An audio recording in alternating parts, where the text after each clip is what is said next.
Buen día. Egunon. Bueno, vamos a hablar un poco, hemos dicho un poco de todo y así, pero bueno, primera pregunta también, no sé, ¿cómo lleváis estos días? Preguntar un poco de cómo estáis viviendo esta situación allí. Llegan últimas horas en los medios de comunicación sin parar, normalmente represivas. Bueno, pues eso, a ver, ¿cómo está el mambo por allí? Bueno, muchas gracias a todas por estar aquí, por organizar el acto.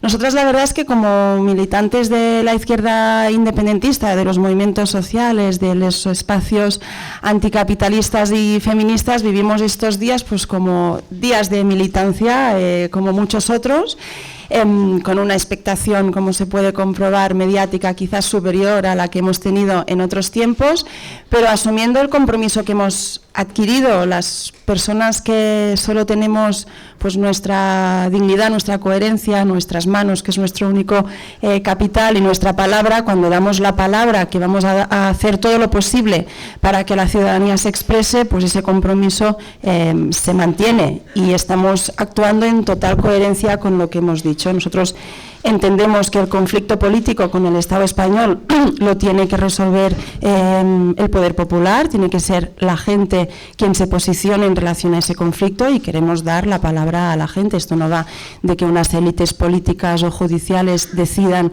sobre nuestras vidas, sino que esto va de que seamos las personas, la gente, la ciudadanía, quien decida ya no solo sobre la independencia, sino sobre cantidad de otras cuestiones que afectan nuestras condiciones materiales de vida y que entendemos de mínimos, o debería ser de mínimos en una democracia, que la gente tenga la palabra. Al final parece que el embate contra el Estado español ya no lo tenemos solo los independentistas, lo tienen el derecho a la libertad de expresión, el derecho a la reunión, el derecho en definitiva a ser sujeto político y no súbdito de nadie, ¿no? Bueno, vamos a tener tiempo de hablar de ese 1 de octubre más adelante. Pero vamos a ponernos también a mirar un poco para atrás, porque hace 5 años, más o menos, cuando las CUP deciden dar el salto también, bueno, pues ir al Parlamento, en uno de los actos centrales hay una frase que dijo David Fernández, que iban al Parlamento para ser el caballo de Troya de las clases populares. Yo te quería preguntar, a ver, si en estos 5 años, haciendo una evaluación rápida así, creéis que habéis conseguido ser ese caballo de Troya de las clases populares dentro de las instituciones y en este caso dentro del Parlamento.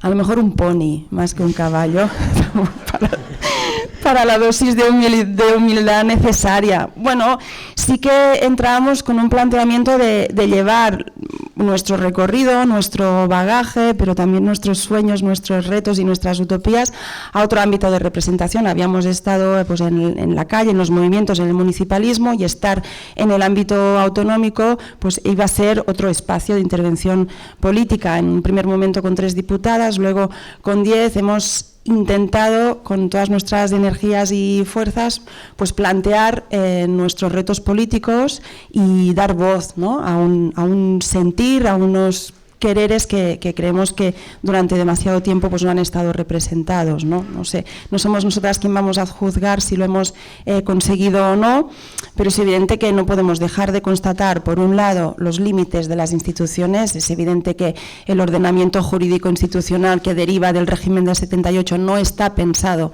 para que seamos las clases populares las que ganemos nuestros derechos dentro de las instituciones. Podríamos estar hablando durante rato cómo se constatan de forma cotidiana esos límites, qué imposibilidad real existe que desde las instituciones podamos hacer cambios estructurales, como se puede comprobar, porque siempre está ahí la sacrosanta Constitución y los tribunales preparados para defenderla. No estoy hablando de derechos nacionales, de derechos sociales y de género de todo tipo. Pero por otro lado también es verdad que hemos pues podido mantener un discurso netamente anticapitalista, un discurso feminista y un discurso que existe en la sociedad, que bate en la sociedad y que nosotros hemos intentado pues replicar ahí donde hemos podido, con algunas contradicciones también, ¿no? Porque nos hemos visto en algunas circunstancias pues dando apoyo a algunos proyectos legislativos que estaban muy lejos de lo que nosotros hubiéramos querido, pero es verdad verdad que es una legislatura que la hemos querido excepcional, que hemos contribuido a que sea excepcional y que el reto principal justamente era poder celebrar ese referéndum de autodeterminación. Claro, porque ahí también hay que tener en cuenta igual que comparando igual con Gasteiz o con Euskal Herria, allí en los países catalanes, igual también en Barcelona también mucho, tenéis un movimiento libertario, ¿no? Un movimiento pues bueno, mucho más, no sé cómo definirlo, que no tenía hueco hasta ese momento en el Parlamento, por ejemplo, ¿no? Yo tampoco me atrevería a decir que nosotros representamos los anhelos libertarios, pero sí que es verdad que en el conjunto dels països catalans y en Cataluña existe una tradición libertaria muy importante que no necesariamente se refleja solo en espacios organizados o orgánicos, sino que es una cultura política, es una fuerza talúrica, es una corriente de fondo, ¿no?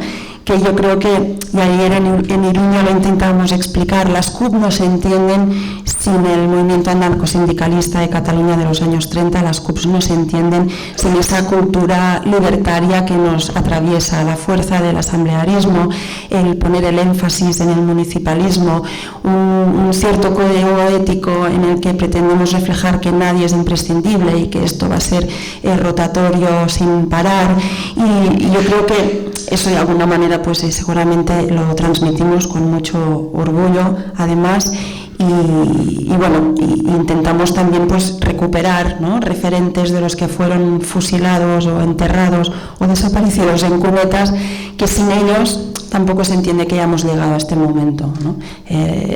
El referéndum en Cataluña no se entiende sin los últimos años de movilización en clave independentista, pero es que tampoco se entiende si no tenemos en cuenta las últimas huelgas generales o los espacios políticos que ya no se creyeron, el falso consenso del 78, no se entiende tampoco sin todo el movimiento antifranquista, y tampoco se entiende sin tener en cuenta que ha sido el movimiento obrero en Cataluña en los últimos 200 años, ¿no? Y una de nuestras apuestas es mantener esa memoria bien viva.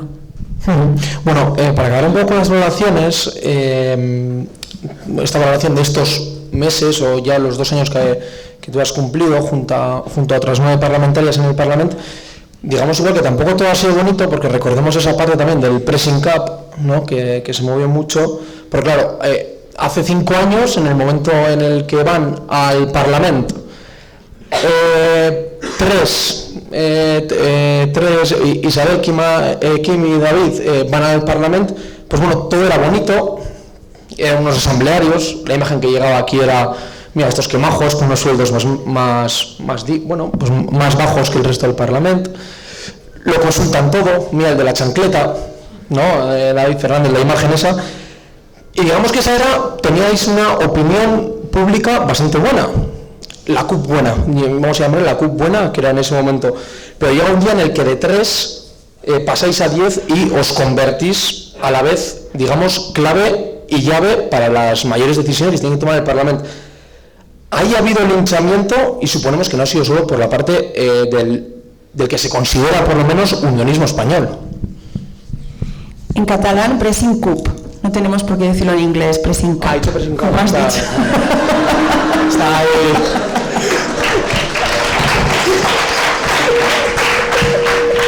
Nosotros somos las primeras que hemos hecho hasta broma, ¿no?, de la CUP buena y la CUP mala. Es evidente que había una cierta vehemencia con nosotras cuando no éramos decisivas, cuando aritméticamente daba igual lo que votáramos, porque nunca iba a condicionar ninguna decisión que se tomara en el Parlamento, con lo cual, aunque los discursos fueran contundentes, fueran radicales y fueran exactamente los mismos que hemos tenido en esta legislatura, como al final, en el momento de apretar el botón de las votaciones, no contaba lo que se votara, pues hasta ahí bien. Incluso yo creo que contribuyes a legitimar la institución diciendo, fíjate, si están hasta los de la CUP, ¿cómo no va a ser esto una democracia, ¿no? Bueno, los límites llegan cuando esas diputadas de la CUP, cuando apretan el botón, sí que deciden definitivamente si tiran adelante o no las decisiones, y ahí sí que hemos empezado a molestar más, y ha molestado todo de nosotras, ¿no? Los discursos que antes no molestaban, de golpe molestan muchísimo. A mí me gusta recordar que el discurso de investidura que hizo David Fernández en su momento para decir no a más, bueno, pasó casi desapercibido, ¿no? Nuestro no a más, bueno, casi que se acaba el mundo y que se descubre que es que estamos trabajando para el CNI y para la Guardia Civil, ¿no? Como nos llegaron a decir, que es que no éramos independentistas de verdad.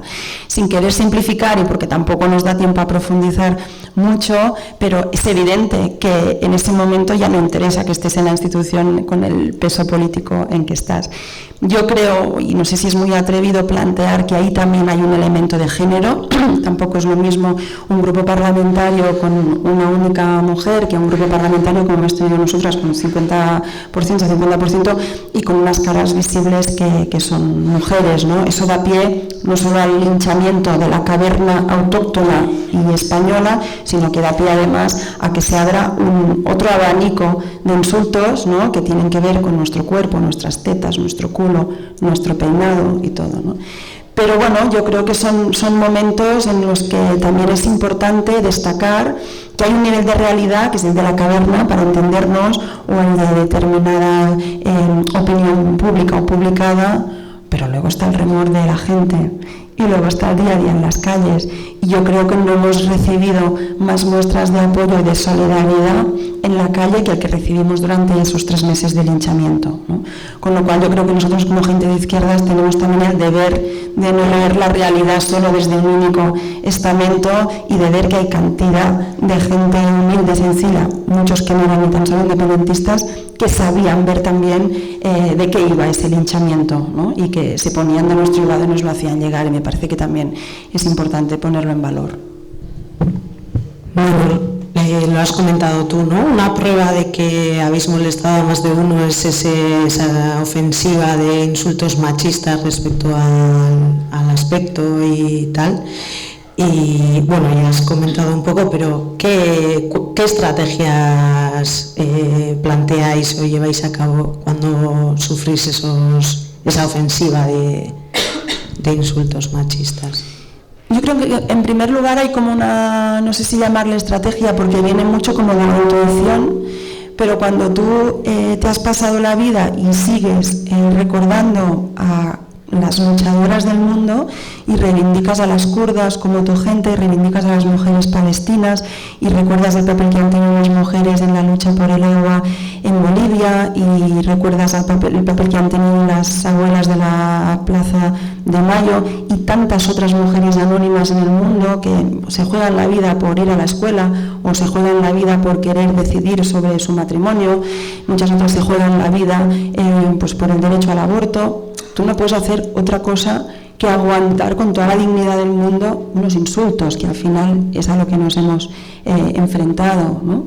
Cuando eres consciente que en el Estado español, en Europa y en el mundo, hay personas a las que se les tortura por sus ideas, a las que se les encarcela, o gente a la que se la asesina, en definitiva, una campaña de insultos, la única cosa que puedes hacer es devolverla a quien te la lanza, recordando que el patriarcado es un sistema a combatir, que tú no vas a aprovechar el foco, ¿no?, que te están poniendo para hablar de ti, sino que lo que vas a hacer es aprovecharlo para hablar de todas las mujeres que de forma cotidiana aguantan insultos, humillaciones, agresiones y hasta el asesinato, ¿no? Y denunciar que este sistema es un sistema caníbal, no solo por capitalista, sino por patriarcal, y que al final el feminismo es la única salida de dignidad colectiva que tenemos. El feminismo no es una radicalidad extemporánea, el feminismo se ha convertido en un elemento principal de defensa de los derechos humanos.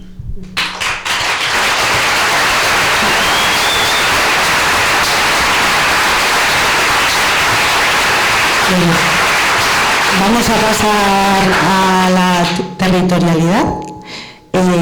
La Esquerra Independentista ha reivindicado y reivindica los països catalans. Unos països catalans que están en diferentes comunidades y en diferentes estados, ¿no?, teniendo en cuenta a Cataluña Nord, pues algo parecido de lo que ocurre aquí con Euskal Herria, ¿no? Entonces, teniendo en cuenta esa actitud, habéis presentado una campaña en todo el territorio, ¿no?, pero en cambio el referéndum solo se va a celebrar en uno de estos territorios, ¿no? Entonces, ¿Cómo habéis encajado todo esto? ¿Os ha creado muchas contradicciones?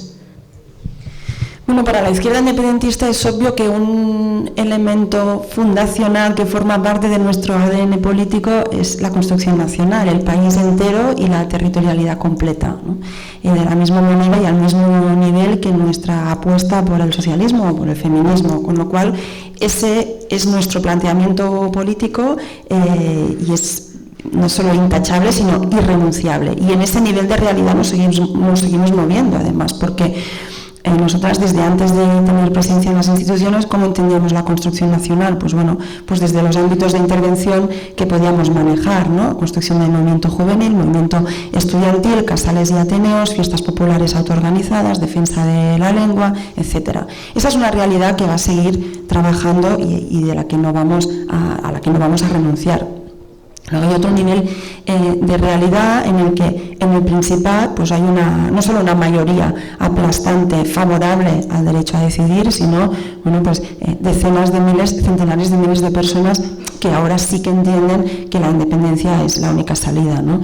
No se ha producido este mismo fervor en los otros territorios, pero sí que es verdad que tenemos que entender que el régimen del 78 no solo nos reserva un régimen monárquico o no solo nos reserva un blindaje absoluto a la propiedad privada, no solo nos reserva una más que defensa simbólica de algunos derechos fundamentales, como podemos comprobar, sino que además se fragua, se fundamenta y tiene en sus bases fundamentales la destrucción de naciones sin Estado, ¿no?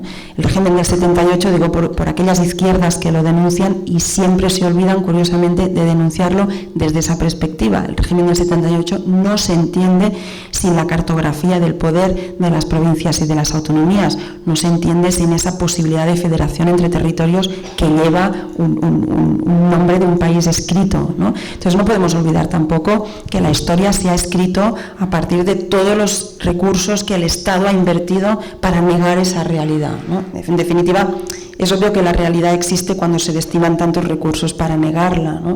Y en estos días justamente que estuvimos en Valencia para presentar el manifiesto Nuestro Horizonte, Països Catalans, era significativo la expresión de la extrema derecha con las amenazas de muerte en Valencia, porque es que es en el País Valencià donde el Estado ha articulado la batalla de Valencia con una total impunidad para la extrema derecha. Esto también tenemos que tenerlo presente para entender que es que no es que sea un tema de ritmos, como si fuera una fatalidad del destino. No, es que la historia se ha cobrado, ¿no?, una factura muy alta en determinados territorios.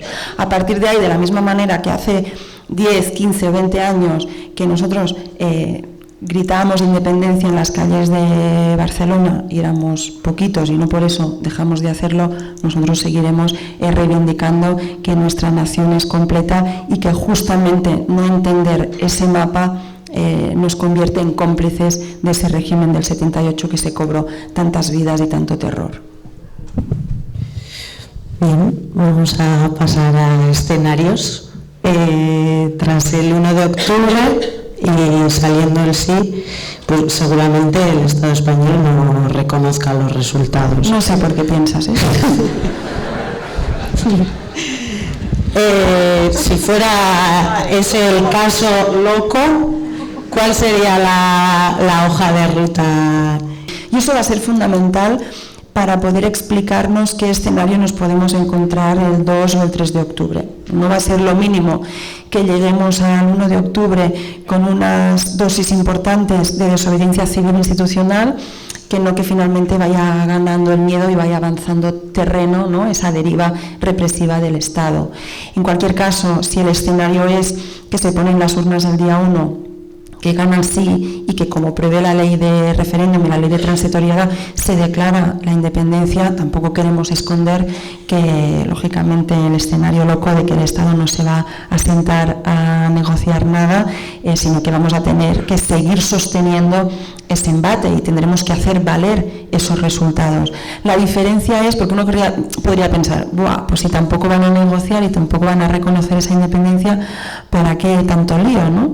Bueno, pues porque como mínimo el mundo va a ver que hay una mayoría política y social en Cataluña que está por el sí y que hay un Estado que sigue negando, ¿no?, esos derechos políticos, y estamos convencidas de que si aguantamos este embate democratizador, hay elementos que ya son irreversibles, ¿no? Y cada día que nosotros aguantemos y ganemos el pulso es un paso más, ¿no?, que hemos dado hacia la democracia y un palmito más de terreno que le hemos ganado al Estado español y a toda su demofobia.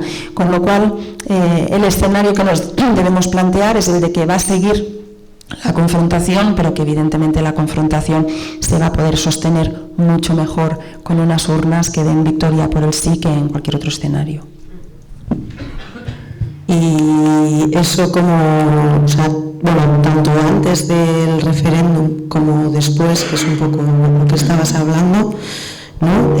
Habláis de experiencia, de movilización en la calle, pero eso ¿cómo se traduce? ¿En qué se traduce? A nivel, tanto a nivel popular, institucional, a nivel personal.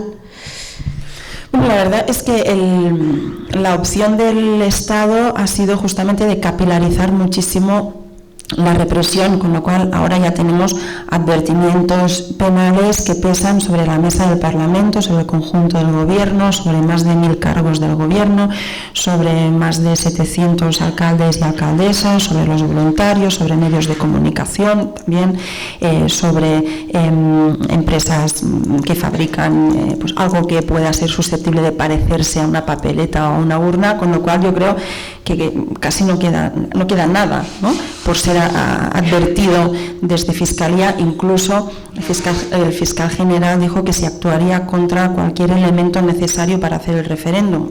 Es obvio que un elemento necesario para celebrar un referéndum es la gente que vaya a votar, los del sí, los del no, los del nulo también. Bueno, pues no sé, tienen que actuar también contra todo un país, ¿no?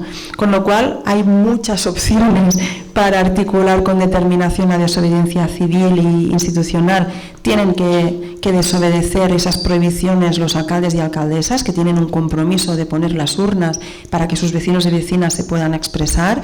Tienen también un reto desde la mesa del Parlamento hasta el Gobierno para sostener las decisiones. La gente que ayer estuvo en el acto político de Tarragona, que también pretendía ser declarado ilegal y que acudió de forma masiva, a su manera también estaban desobedeciendo el miedo, con lo cual yo creo que tenemos la posibilidad de ofrecer, ¿no?, al mundo un amplio abanico de expresiones desobedientes a las prohibiciones, o la otra cara, ¿no?, que al final es obediencia a la voluntad popular. Tenemos un Parlamento mayoritariamente independentista, tenemos un 80% de municipios que quieren poner las urnas, y con lo cual pues podemos desbordar desde la legitimidad justamente este régimen del miedo que nos pretenden inocular. Y hablando un poco sobre la logística del referéndum, no sé lo que nos podrás también comentar, pero bueno, la semana pasada pues eso, nos enteramos del registro de diferentes locales, luego ilegalizaciones de diferentes actos, también, por ejemplo. Y queríamos saber un poco cómo está el tema logístico, si se puede garantizar que se vaya a celebrar el referéndum, o cómo está ese tema. Claro, a lo mejor le podríamos hacer la pregunta al PNV, que parece que sabe mucho de organizar referéndums con garantías, ¿no?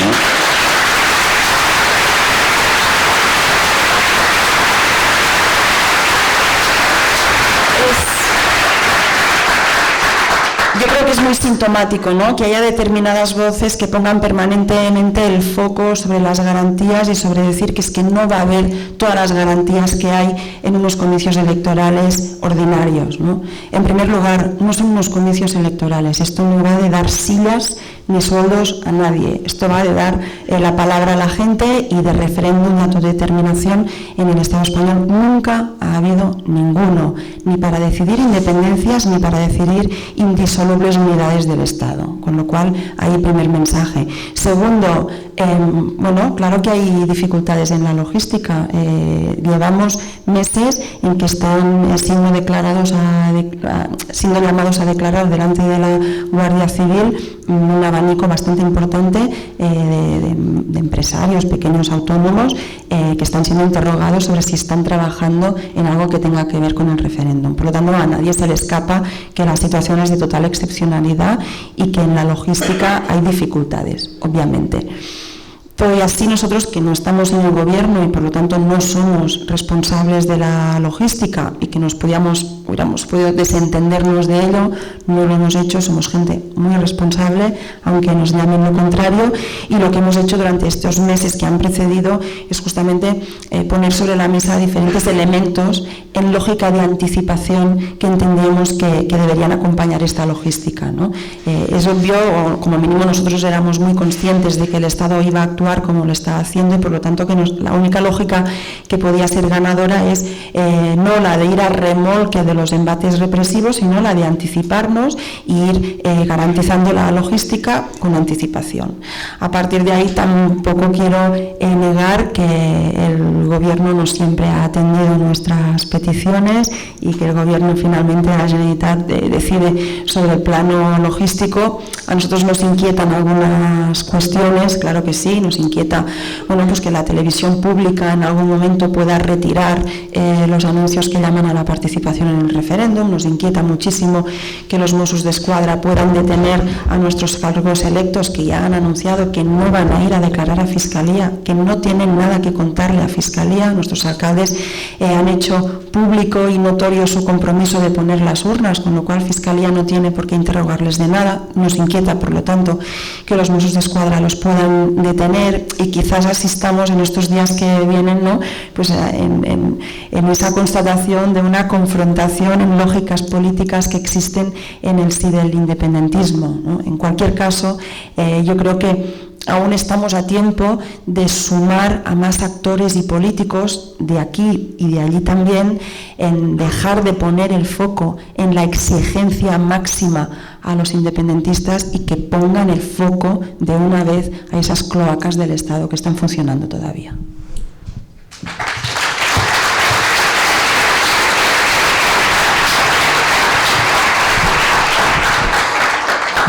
Antes hemos comentado un escenario, ahora vamos a pasar al otro, porque bueno, consideramos que habéis valorado todos los escenarios que pueda haber, ¿no? Entonces imaginemos que vaya a haber una participación alta, pero que saliera el no. Es una hipótesis, bueno, remota, pero como he dicho, pues habréis valorado todo. Y entonces, ¿qué es lo que plantearíais o cómo seguiríais? En este caso, como CUP, ¿cuál sería vuestro itinerario ahí, no?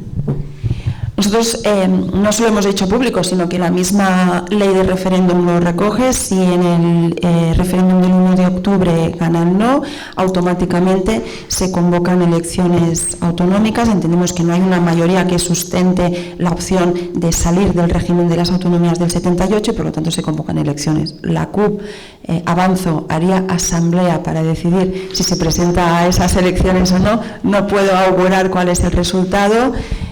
Podemos empatar.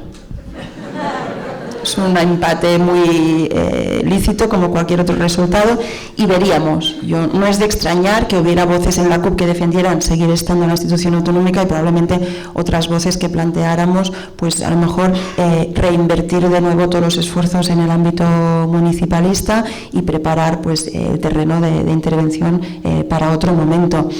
Lo que sí que a nivel de escenarios hay uno que podemos garantizar ahora ya y aquí, que es el único que sabemos sí o sí que se va a producir, que es que pase lo que pase el 1 y pase lo que pase el 2, la izquierda independentista vamos a seguir militando, sea cual sea el escenario, porque sigamos así y sale la independencia, tenemos todavía muchos retos para conseguir, y si sale el no, igualmente, con lo cual...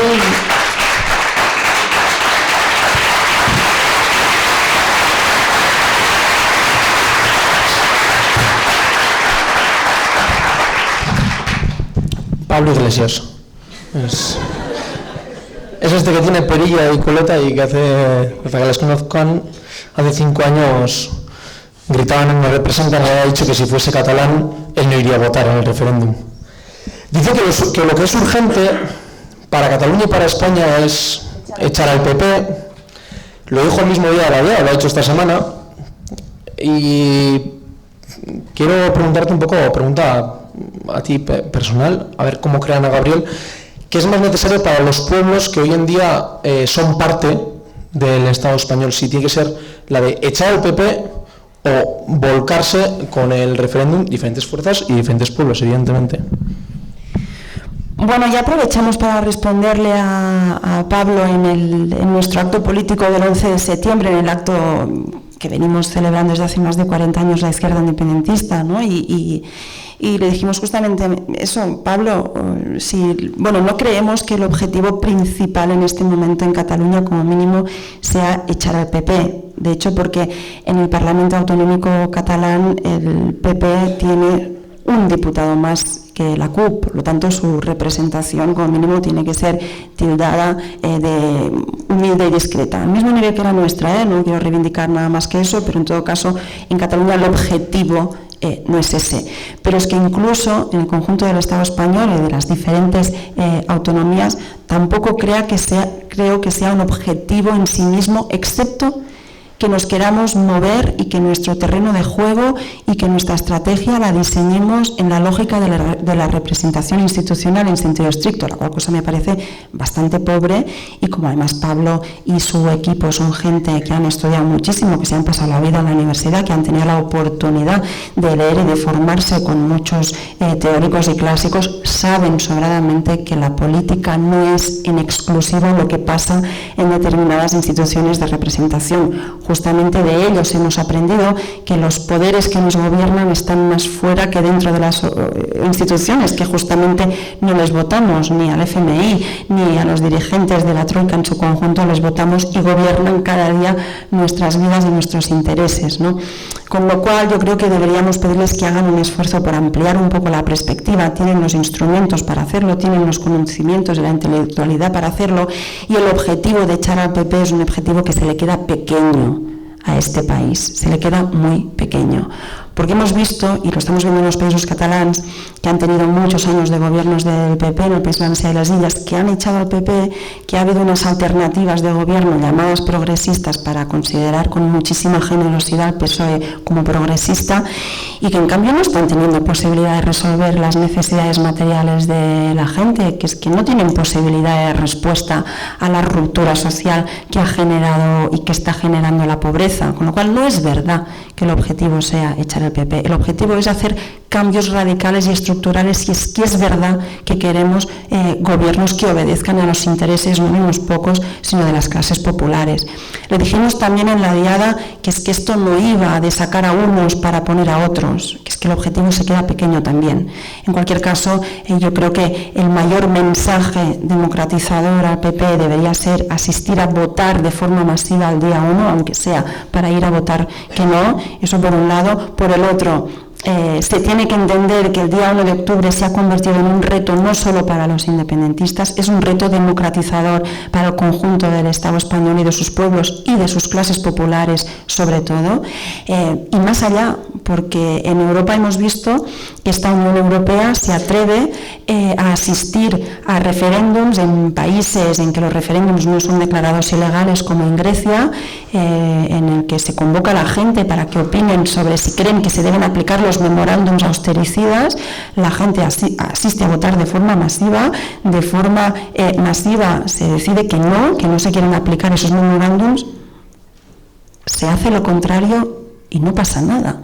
Es que corremos el riesgo de dibujar una Unión Europea, una Europa no solo que ve un crecimiento alarmante de fuerzas de extrema derecha en sus ámbitos de representación en las calles, sino que también se ha decidido de una forma absolutamente desenfadada a desoír la democracia que quieren dibujar sus pueblos, ¿no? Con lo cual yo creo que debemos tomarnos el 1 de octubre con un nivel de altísima responsabilidad en clave de països catalans, en clave de los pueblos del Estado español y en clave incluso del conjunto de Europa. Y por lo tanto, tiene tiempo todavía Podemos, Pablo Iglesias y tantos otros de reorientar el foco, de dejar de ver las sillas y los espacios de representación y de ver que esto va de un latido democratizador que desborda de muy mucho los intereses de partido.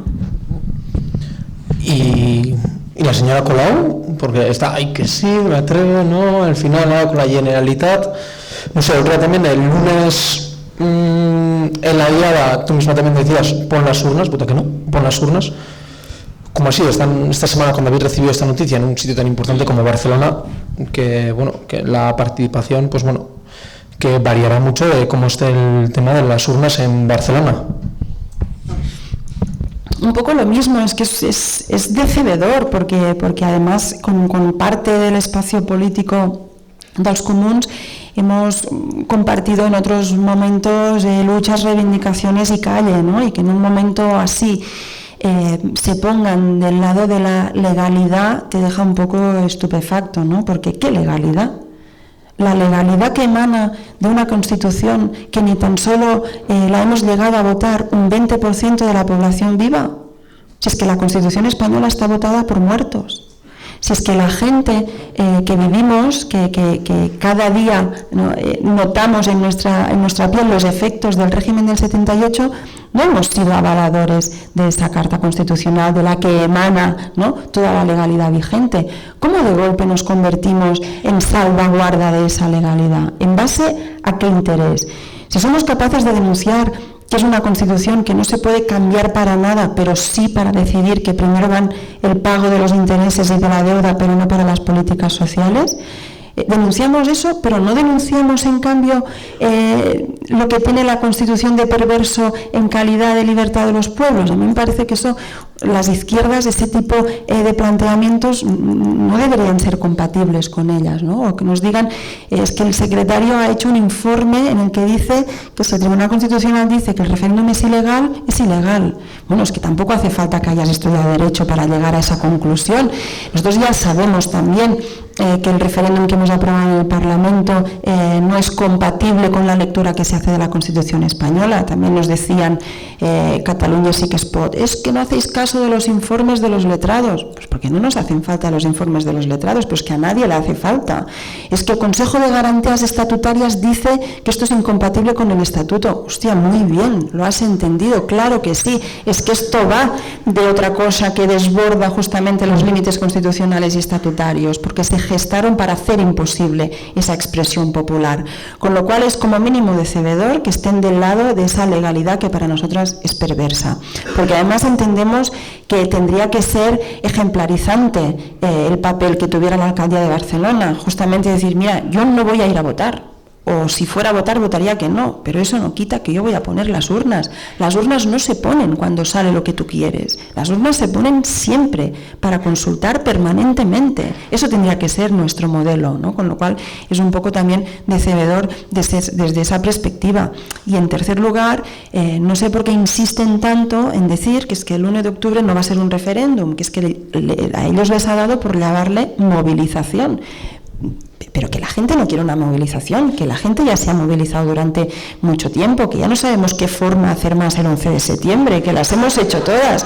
Entonces, que no, que la gente no pide una movilización, que la gente pide un referéndum y que sea vinculante. Con lo cual, también es sorprendente que les cueste tanto entender que lo que se va a hacer el día 1 de octubre es un referéndum. Ya me estoy enfadando un poco.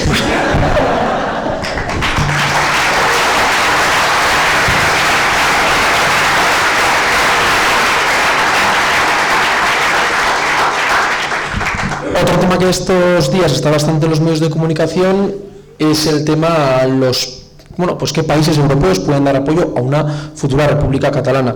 Y también se está hablando mucho y medios se intentan buscar interesantemente un titular sobre el tema de Unión Europea. Juncker ayer también apareció, creo que a la mañana salió un titular, a la tarde otro.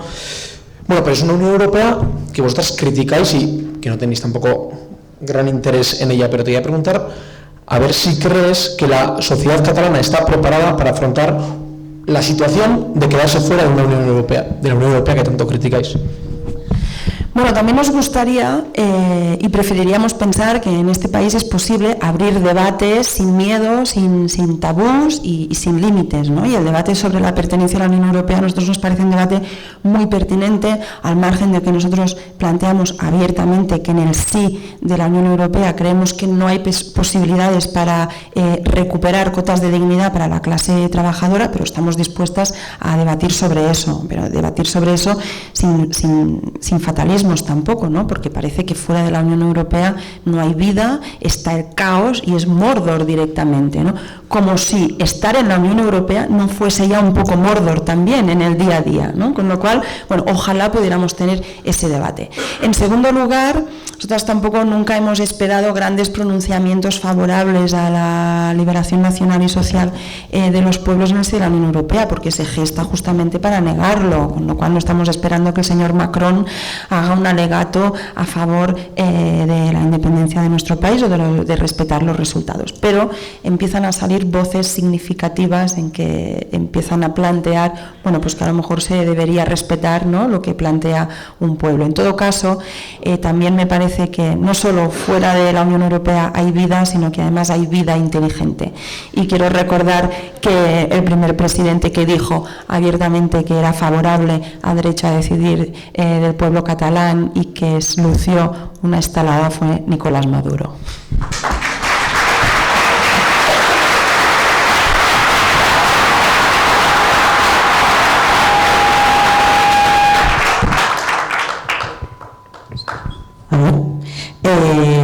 Siguiendo un poco con el internacionalismo y así, desde una postura internacionalista se están organizando diferentes actos pues a nivel del Estado o eso fuera, pero bueno, nos preguntamos muchas veces qué es lo que podemos hacer para apoyaros o para, bueno, ayudaros en ese último empujón, bueno, no sé si es último, pero bueno, de cara al uno, ¿no? ¿Qué es lo que podríamos hacer? El internacionalismo es un camino precioso que algunas hemos recorrido y que seguimos recorriendo, y que es eso, ¿no?, la solidaridad y la ternura de los pueblos, y es precioso que haya pues actos como este que nos acompañan, pero sí que tengo que decir que la mejor forma de acompañarnos en ese empujón es luchar en vuestro país.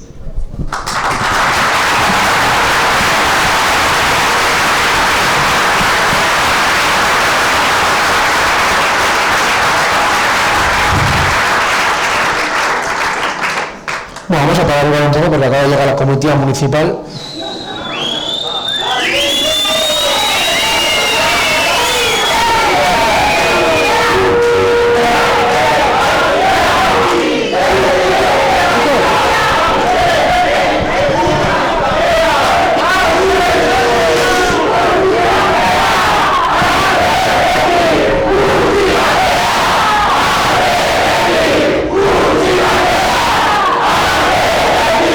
Parece ser que les ha encantado lo que os estaba contando. Y la verdad es que es una lástima porque ahora habíamos tenido la oportunidad de compartir con todas vosotras también intervenciones, preguntas, comentarios, críticas o lo que hubiera sido necesario, pero quizás pues no es el momento de regalarles tampoco la imagen de tensión que quieren provocar. No somos nosotros los que estamos tensionando, sois vosotros, que estáis obedeciendo a leyes injustas.